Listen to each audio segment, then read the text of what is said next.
This is the Dollemore Daily. Yes, this is the Dollemore Daily, and no, I am not Jesse. I'm Mike Grinder from the Democratic Activist channel, which we'll link to down below. I am sitting in still for Jesse, who should be back in a couple days. He's just finishing up his move from California to D.C. We're hoping he's got his furniture now, but I guess that's yet to be seen. The reality is, though, that the news never stops, so let's talk politics. And one of the big stories today is that Republicans are trying to learn from their lessons of 2020 and realize why they were not able to steal the election from Joe Biden, who legitimately won it.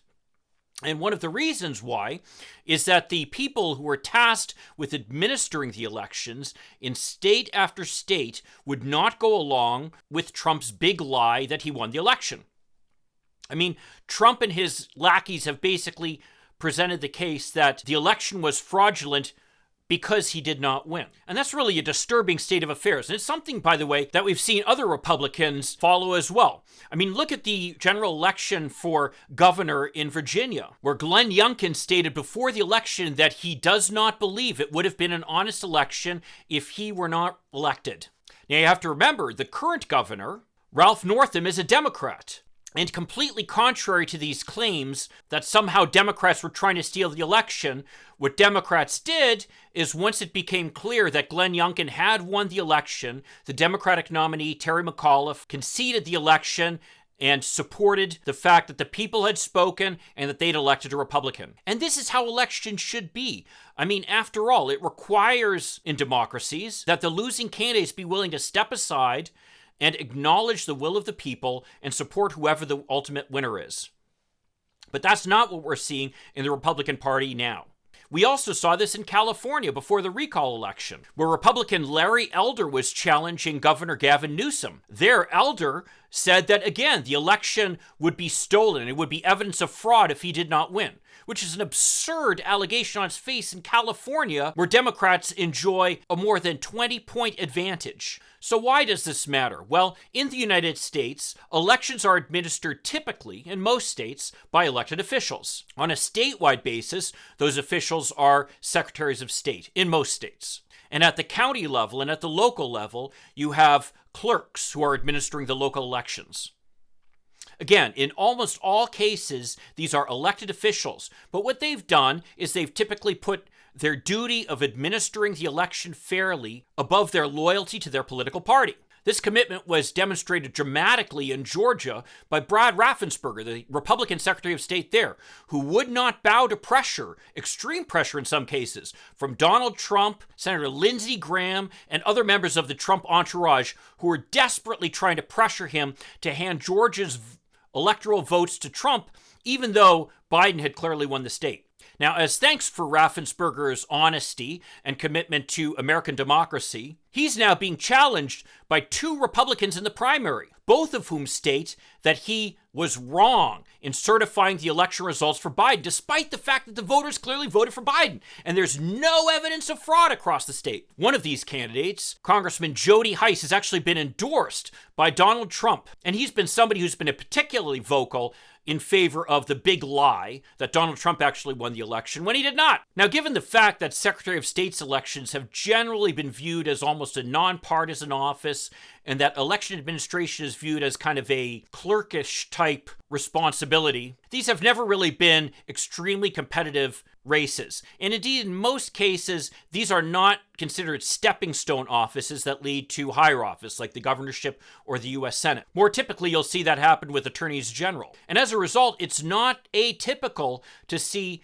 secretaries of state be in office for long periods of time with very little controversy affecting them. I mean, look at my current home state, Michigan, where the last Democratic Secretary of State held the position for 23 years. 23 years. And that's really not the exception. The current Secretary of State in Massachusetts, for example, my former home state, has been in that position since 1994. That kind of sleepy nature of these races, though, has all changed over the past couple of years, largely thanks to Donald Trump pushing his big lie. As a result, according to a report by the Brennan Center for Justice, fundraising for these races that typically, again, had really been kind of under the radar races, is much, much higher for these races than it had been in the past.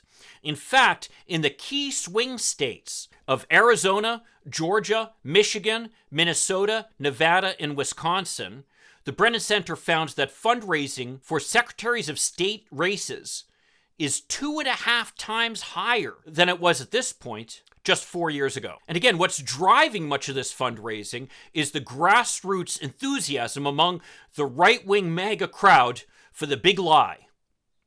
And these secretaries of state candidates are in many cases specifically pushing the fact that were they in office, they would have specifically handed their state's electoral votes to Trump, despite the fact that the people in the state voted for Biden. What's more is, according to the Virginia Center for Politics, they find that in Arizona, Georgia, Nevada, and potentially Colorado, Michigan, and Wisconsin, these Secretary of State's races could be competitive, with Wisconsin being particularly ironic given the fact that a few years ago the state legislature took control of the election process away from the Secretary of State. Nevertheless, they're still running against him. I mean, according to Donald Trump himself, he said that, quote, the single biggest issue, the issue that gets the most pull, the most respect, the biggest cheers, is talking about the election fraud of the 2020's presidential election.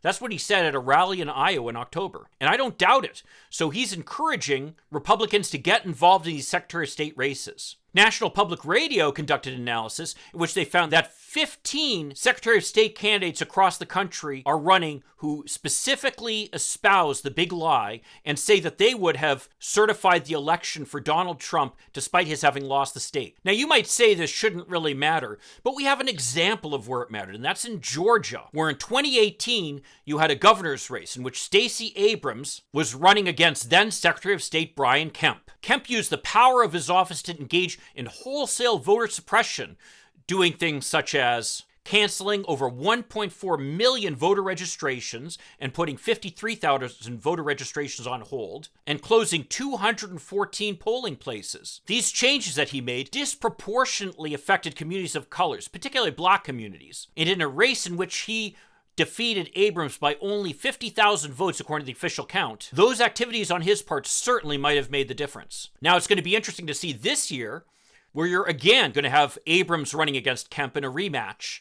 And this time, Kemp's not going to be Secretary of State in a position to make these kinds of aggressive actions. And what's more is we have Brad Raffensperger as Secretary of State, who's shown himself to be a nonpartisan administrator of elections. That being said, it's important to note that USA Today was unable to find that claims that Kemp had essentially stolen the election through these activities to be supported. Reason being that all these activities are allowed to Kemp and allowed to secretaries of state across the country under law.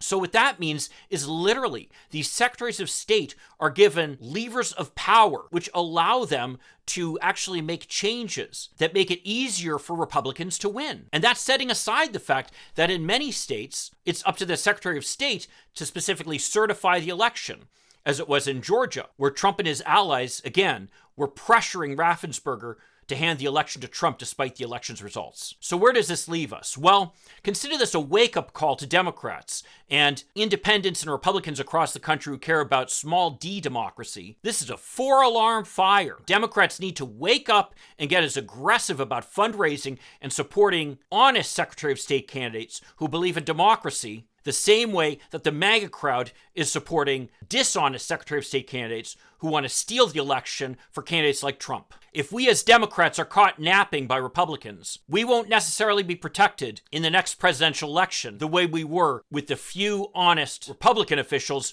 who were able to remain in office. Well, if you agree with me or disagree with me, I'd love to see your comments down below. And feel free also to put down below any questions you might have about how elections are administered in the United States. Also, if you could check out my channel, Democratic Activist, we'll link to that down below. I'll see you in the next video. In the meantime, let's hope for continued progress. Thank you.